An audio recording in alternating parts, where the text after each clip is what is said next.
Hello, my sexy people. I'm your hostess with the mostest, Gaia Morrissette, and welcome to another fabulous episode of my Orgasmic Life. And today I'm in the dungeon, as you can see. Lovely dungeon. Okay, so I just need something to point at you guys. Today we're actually going to talk about something relatively tame. But before we get into the art of hair pulling, I want to talk to you about a couple different things. First, don't forget to tip your hostess, which is moi. You can do that through Patreon. 2, today's episode is brought to you and sponsored by Tickle.life. And 3, don't forget to stay tuned until the end of the show, where I'm going to describe my new BDSM membership program, and you can learn all the how-tos of all the world of kink and fetishes, and actually seeing me live demonstrate those things. So it's a fantastic, fantastic experience. So stay tuned to the end of the show, and I'll give you all the juicy details of it. Okay, so let's talk about hair pulling.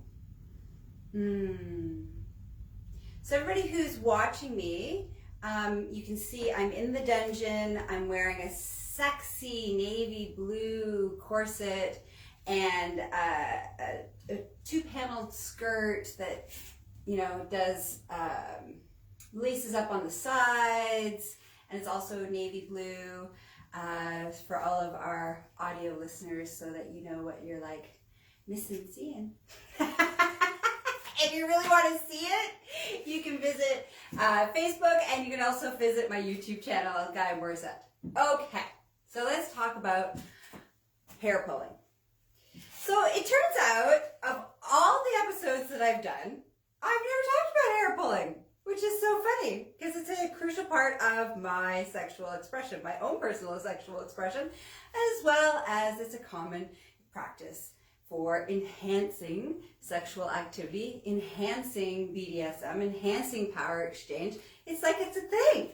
So we're going to talk about it today. Okay, so let's start with, I'm going to put down my riding crop. I know it's so hard to put down the riding crop. All right, let's talk about the technique. So first of all, there's a time and a place to pull hair, and we'll talk about what those time and a place are in a moment. But let's talk about the actual technique of a good, great, fantastic, sexy hair pulling moment. All right? So the important part is I'm going to talk about all the ways that hair pulling can go horribly wrong, and then I'm going to tell you about how to make it fantastically orgasmic. So, often people don't know how to pull hair right. I know, right? Like, who knew that was going to be a skill that you needed to know?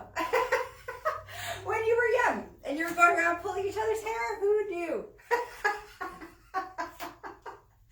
That at some point your skills might be important. So if you don't pull hair right, it's just annoying. It's not sexy. It doesn't release the endorphins. It doesn't awaken the primal. It doesn't do any of those things. All it does is it's just, ow. So people hear the ways that people pull hair wrong.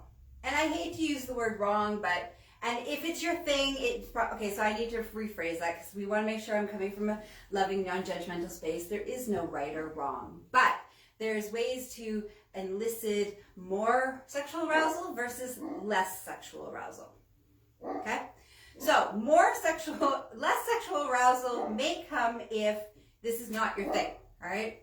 If it's your thing, make sure you clarify with your partner who's going to pull your hair how you like it, if you like it like this, okay? So having hair pulled on the end of the hair, the very tips of the hair, that just doesn't necessarily always do it, or doesn't give that primal space. Pulling pulling just a tiny bit of hair, again, doesn't awaken the full range of pleasure sensory experiences in it, okay? So, you know, where you're just grabbing a tiny little pinch of hair and you're pulling on that. And tugging on it, so, you know, you're just kind of tugging, that also causes, like, can cause headaches. If there's neck issues, cause neck issues. Like, there's all sorts of stuff that can go wrong in those things. But if any of those things, because we always want to make sure, always, that if it's your thing, then just make sure you tell the person how you like it, okay? It's kind of like kissing. Not all of us like the same kind of kissing, all right? So I'm not going to judge. I'm not going to say that this is right or this is wrong, okay? That's an important part. So let's go to the most arousing production of hair pulling. This is the technique. You take your whole hand, you slide it. For everybody who can see me, great. If you can't see me, I'm going to talk through it, okay? So you take your whole hand and you just want to spread your fingers, like your hand wide. And you're going to slide your fingers along the base of your neck to the base of their neck, so that it's right there. And then you're going to close your fist. Okay? So, you're going to close your fist and grab a handful of hair. And as you're closing your fist, you're not actually doing much pulling. You're just going to squeeze your fist. If you want more pressure, please hold. My dog is going crazy. I'll be right back. I'm just going to shut the door. Okay. The joys of animals. The most inappropriate moments. So where was I? Oh, yes. So you've opened your hand, you put your hand along the scalp, and then you close your fist. Now, if you want to apply more pressure for a little more pain sensations, all right, or more like firm, and we'll get into all the reasons why we want to grab people by the hair, is you just squeeze your fist a little bit more. You don't pull. There's no pulling.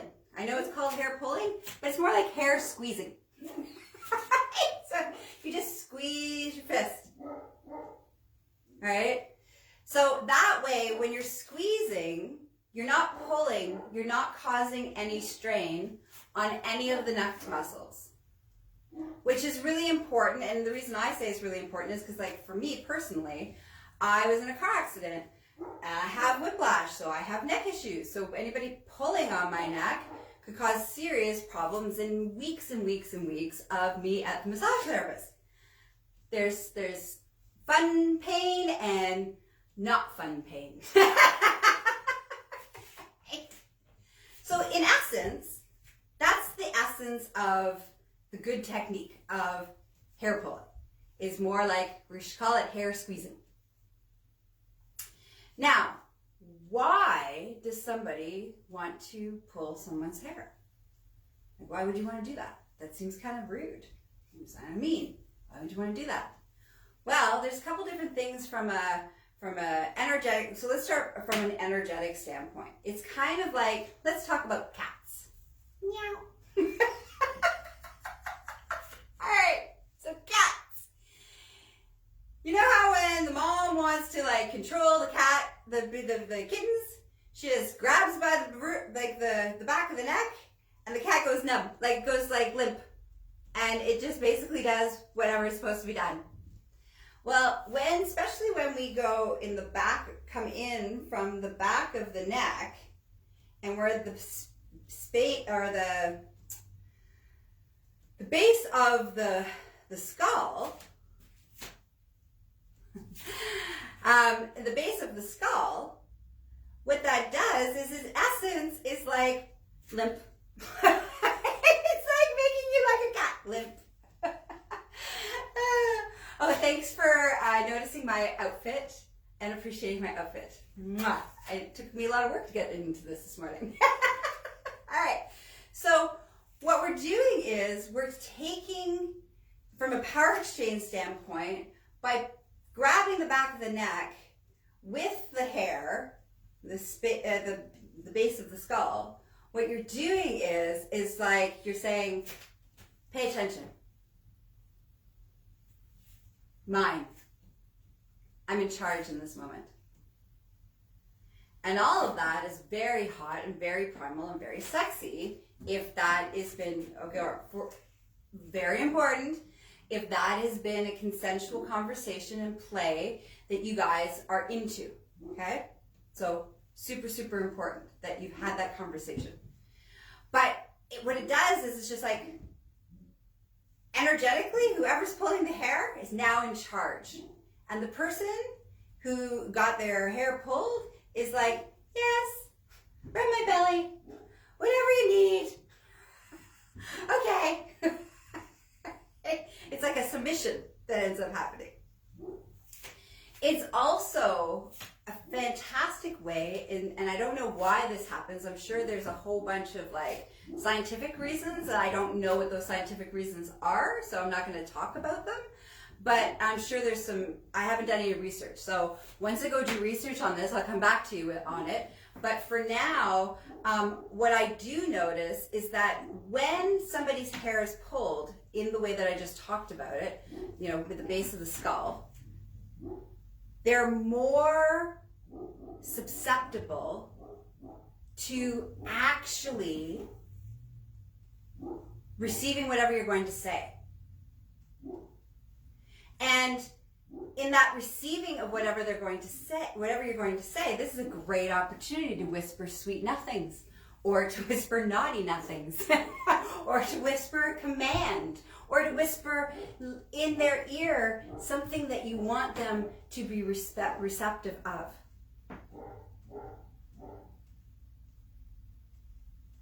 So I need to pause because I think there's somebody at my door that's going crazy, which isn't going to work for me, actually. So they're just going to have to deal. I'm just going to speed this up. Like, I can't really pause. I'm doing a live. Oh well. Okay. So from that perspective, where was I? Oh, they're more receptive to receiving whatever things that you're whispering in your ear, their ear. It's a great way of being able to growl and in that passionate space to be really releasing your primal lust, which is also incredibly sexy for your partner.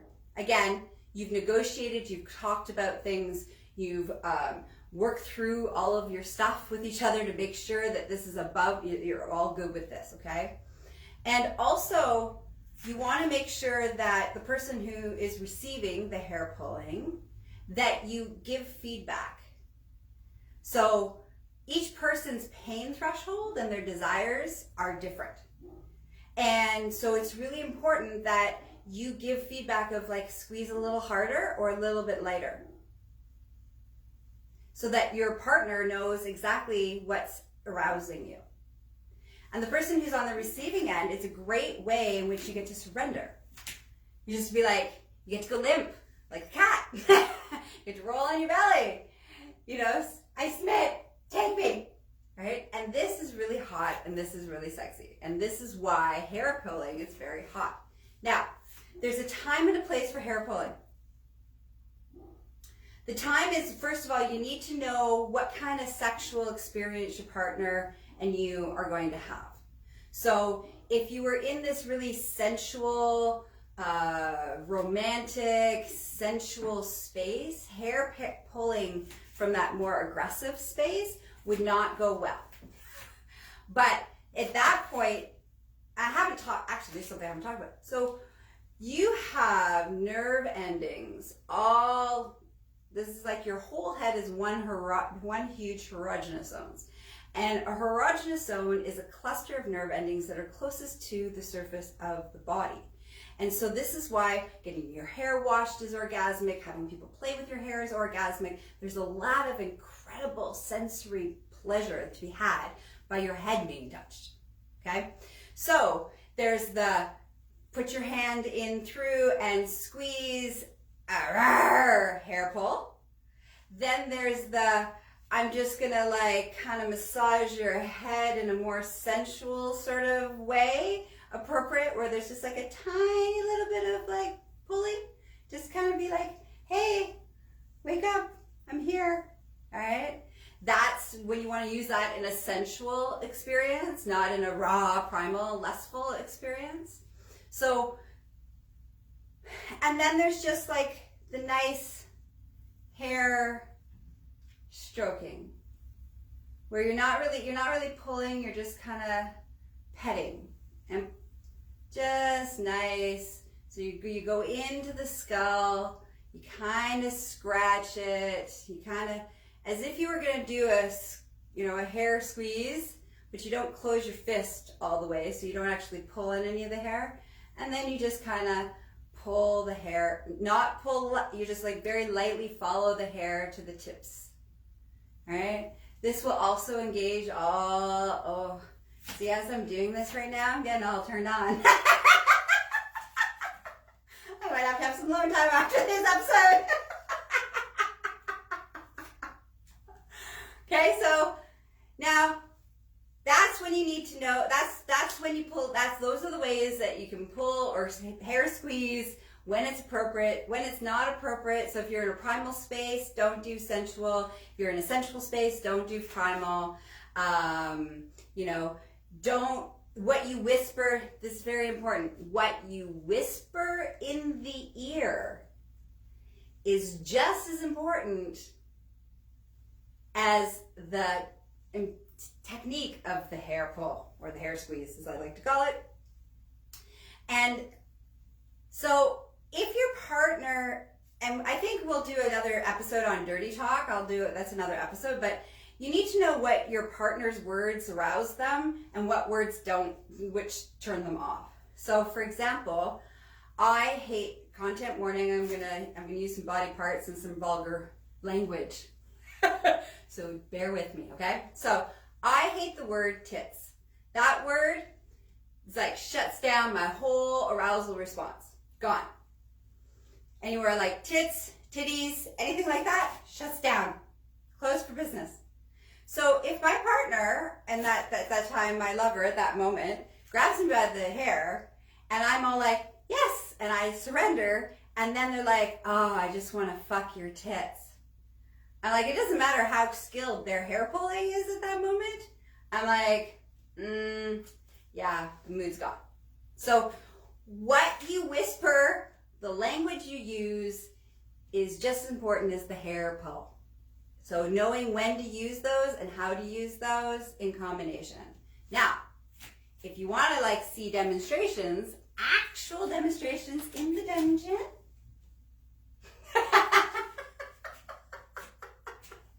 of how to integrate when the hair pull and how to integrate the whisper and the hair pull and all the different ways of control and dominance, submission and surrender, all of the BDSM aspects of not just the primal side of things, but the BDSM control power exchange stuff around hair pulling, then I recommend you joining my membership, my BDSM membership program.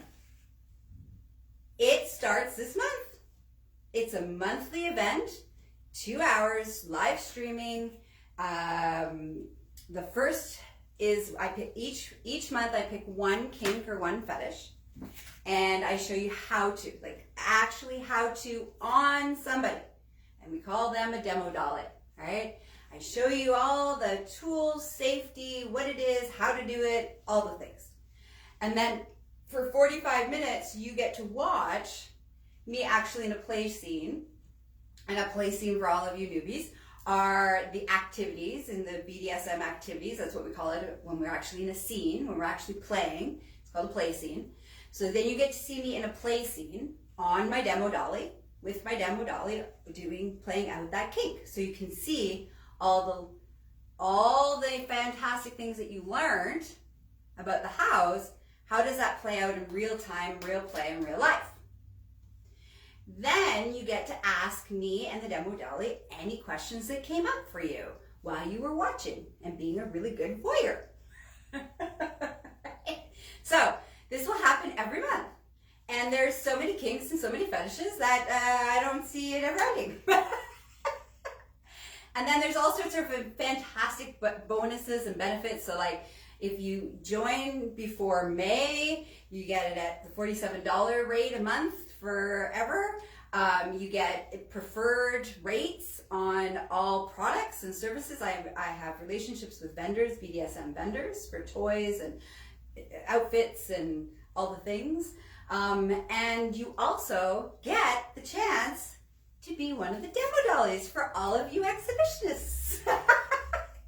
You get to come play with me in the dungeon, which normally would cost you $600. So it's a win-win-win. All right. So to join, go to empressgaia.com and you'll see BDSM membership program. There's in the tab on the website. You can go follow the links, get registered, and then I will see you on March 19th. All right, so that's my membership program. Come play, come play, come play. Two, I want to talk to you about don't forget to support me. I show up for you guys. I need you to show up for me. Don't forget to tip your hostess. Come join my Patreon, which will also be in the show notes, how to get there.